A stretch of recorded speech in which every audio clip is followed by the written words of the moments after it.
مرحبا شهد، يعطيك العافية. ويعافيك يا رب. مساء الخير عليكم جميعا. متحمسين على الحوار إن شاء الله، بس متأكد إنه تسمعينا كويس والوضع كله عندك تمام؟ كل شيء تمام. شكرا. The floor is yours. Thank you. Hello. مساء الخير عليكم جميعا. I am so honored and excited to be with you here today, and I wish I was there in person, بس إن شاء الله الله يفرجها علينا جميعا قريب إن شاء الله. When Ithra approached me to speak about how to build your startup, I took a moment to reflect back on my journey and what got me to where I am today. You see, I grew up in Al-Hassa. I don't know how many Hassawis are in the audience. But from a very young age, it got instilled in me that part of my responsibility as a human on this earth is to give back. Part of my responsibility is to be in service of humanity, in service of this earth that we live in. It was a value that I held very dear to my heart, but my career initially took a very traditional route. I studied finance. I afterwards went and worked at a corporate. It was a good job. It was a prestigious corporate. And on paper, it all looked good. It looked like a success story. But I knew something was missing, and I knew I had to find out what that was. One of my favorite quotes is one by Mark Twain. He says, "The two most important days in your life is the day you are born and the day you find out why." I needed to find my why, my purpose, my bigger picture. What is that that I needed to work towards? And it was a long journey to figure that out, included a lot of unconventional choices, courageous choices, but I found it when I found social entrepreneurship. And I was able, for the first time, to combine something that I knew so well, that I studied, that was part of my career, which was business, with something that I believed in so much and was so passionate about, which was social impact. And I really believe that this is where it all begins. For anyone, whether in your career you decide to work for a company or to start your own business, you need to know your why. Because when things get difficult, and they will get difficult, especially if you're running your own business, I'm sure if you ask anyone that has done it before, they'll happily share with you all the difficulties that it includes. When things get difficult, knowing your why will keep you going. It will help you prevail. It will help you move forward. One of my first entrepreneurial ventures was Project Just. It was a company that was focused on building transparency and traceability in fashion supply chains. The reason behind that is, unfortunately, the fashion industry is one of the most destructive in terms of human life as well as environmental practices. Everything from child labor to really poor working conditions to waste and water pollution and more. And we wanted to create a change in this industry. A lesson I learned early on in that journey was, as an entrepreneur, it's so important that we get really obsessed with the problem that we're trying to solve, not with our idea, not with the solution. We have to get really obsessed with the problem that we're solving and who we're solving it for, and get out there and test it as much as possible. Because getting obsessed with the problem will get you to a sustainable business model in the long term. When we first started Project Just, we knew the problem that we were going to solve. It is creating transparency and accountability in fashion supply chains. But the hypothesis that we had in the beginning for how we were going to solve it was completely different than what we ended up doing. In the beginning, we thought we're actually going to move physical products. We are going to move really sustainable material that's traceable and ethical, and connect that with brands, and they can go on to create products from it that they sell to the customer. But as I said early on, went out to test, and we talked to suppliers on the ground in India. We talked to brands globally and locally. And we quickly found out that actually the problem that needed to be solved is an information problem. There was a gap in information, not in the physical goods. And it quickly made us pivot and created one of the major milestones in what we ended up building. So you need to step back as an entrepreneur and think about this problem that you're trying to solve. And in a way, it's hard to let go of some of your ideas, and there's sometimes ego involved, and we think that our idea is so great and we want to do it, but it really needs a dose of reality. And you need to get out there and test as much as possible and come back to the problem. A very smart person once told me that as an entrepreneur, my job and my role was to make myself obsolete in the fastest time possible. And by that, he didn't mean that I would leave the business or that I would let go of my responsibilities. No. By that, he meant that from the beginning, I needed to focus on building processes and, more importantly, building a team that really supported the work that we're doing and can take it forward, so it didn't depend on one person. And this is really the reason why we even called Abadia. If you look at fashion brands around the world today, most of them are named after a person, an individual. And I made the conscious decision from the beginning to not name it after a person, because it was way bigger than me. It was about a mission and a vision that we had set out, and for everyone to get aligned on that mission and vision of preserving craftsmanship, of supporting artisans, and of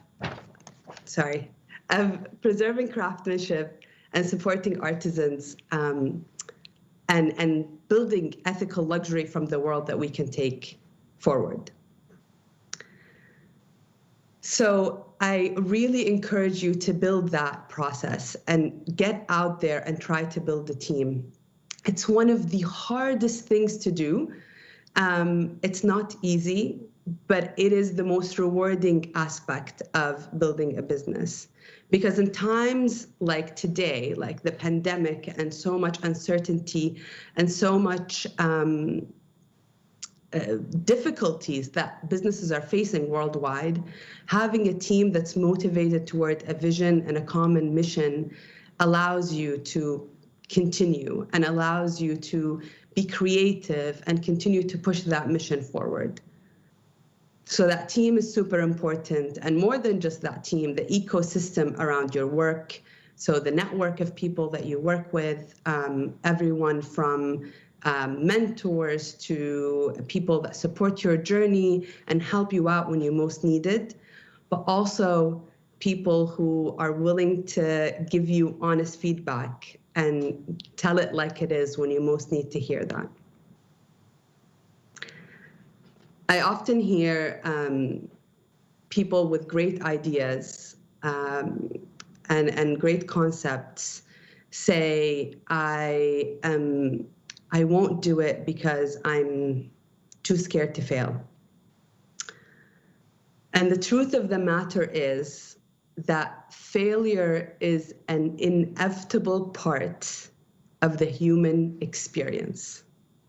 No matter what you're doing, no matter where you are in your career, no matter what you end up doing, failure is part of the process. And we can look at it as an opportunity to learn and grow, or we can look at it as something that will disable us from moving forward. But as an entrepreneur, I understand the feelings of doubt. I understand the feeling of uncertainty. I have moments of that often. But I learned that I need to at least try. I think back to a few years ago when I was applying for this fellowship that I really wanted. I knew that it was the perfect opportunity for me. I knew that I needed to join this team and do this fellowship and learn as much as possible from it. We were aligned on values, and it made so much sense as the next step in my process and in my career. I worked so hard on this application. I spent so much time thinking about it, writing it. I poured my heart into it. And the day of the submission, in fact, hours before it was the deadline to submit, I called up a friend who was helping me proofread it. And I said to her, I'm not going to apply. And she paused for a minute. She was confused, and she said, why? Why aren't you applying? I said, I don't think I'm going to get it. I don't think I'm going to get it. This is a very competitive fellowship. Over 1,000 people apply, only 10 get selected. The acceptance rate is so low. I'm sure there are people that went to better schools, that had better experiences, that have done more with their life. I don't think I'm going to get it. And so that's why I'm not applying. And she said to me, Shahd, you miss 100% of the shots you don't take. She was right. If I had psyched myself out from applying, then it's a definitive no. I'm definitely not getting the fellowship. But if I've taken that step and applied, there are two outcomes. It could be a yes, and that would be amazing, and I would do this thing that I was really passionate about. Or it could be a no, and I will learn and grow and move forward. I ended up applying, and I ended up getting the fellowship. But it really instilled in me something that I take with me every day, that you need to try. You need to at least try. Wherever you are, whatever makes sense to you, whatever amount of risk you're willing to take at this moment is okay, but you need to at least try. Thank you.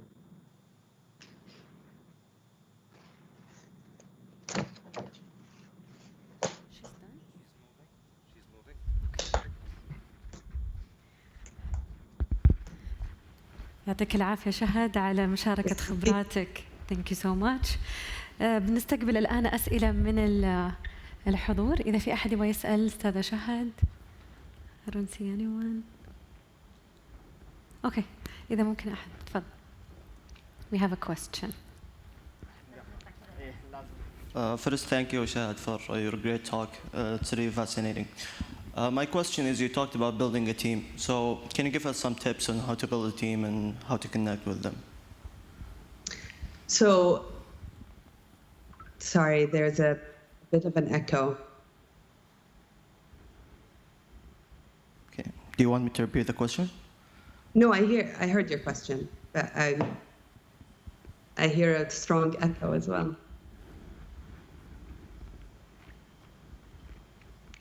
To answer your question, one of the main things that I look for when I think about a team and joining team members. This is so hard, guys. Whoever is in sound, it's a really strong echo. Okay, it's gone now. Great. So I really look for alignment in vision and alignment in values, because I believe that skill sets can be developed. You can always develop someone's skill sets as long as they have the work ethic, that they're aligned on values, and they believe in what you're building. So it's really important when you're looking at team members to be assessing the right things. Someone who is maybe not so developed in Photoshop skills, you can always have them take a course. But do they have the work ethic that you believe in? Do they have the same values? Do they share the same excitement about the project is really important. Sometimes it's really difficult to find them, but really by doing the work and putting yourself out there, you'll start to see that people who are aligned with your values will start to reach out. That's how we found everybody that works at Abadia to date. They're mostly people that have actually reached out to us, not on calls of submissions for a job. Thank you so much, Shahd. We have a question from our virtual audience. What is the key skill that someone that wants to start a business need? So in terms of skill sets, I think strategy and planning is really important. Having the clear idea of what you're doing and setting a plan to get to it. So you're not, imagine it like you're driving a vehicle from point A to point B. If you have a very clear plan and a strategy going forward, you can get from point A to point B in the fastest way possible. But if not, you might see something along the way that distracts you and you go right, and another thing that distracts you and you go left. So I think planning and strategy is really important. Okay, moving to our second question. In your opinion, is it important to learn by doing an entrepreneurship?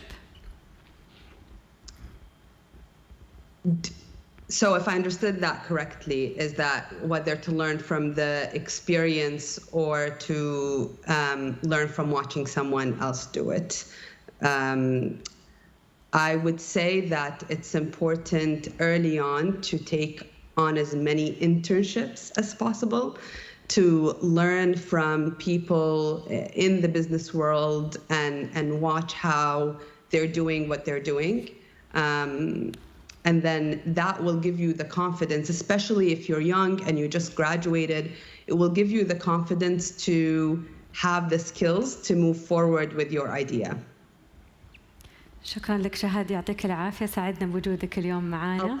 Again, I wish I was there with you guys in person. Thank you for الاستضافة and I wish you all the best. Thank you so much.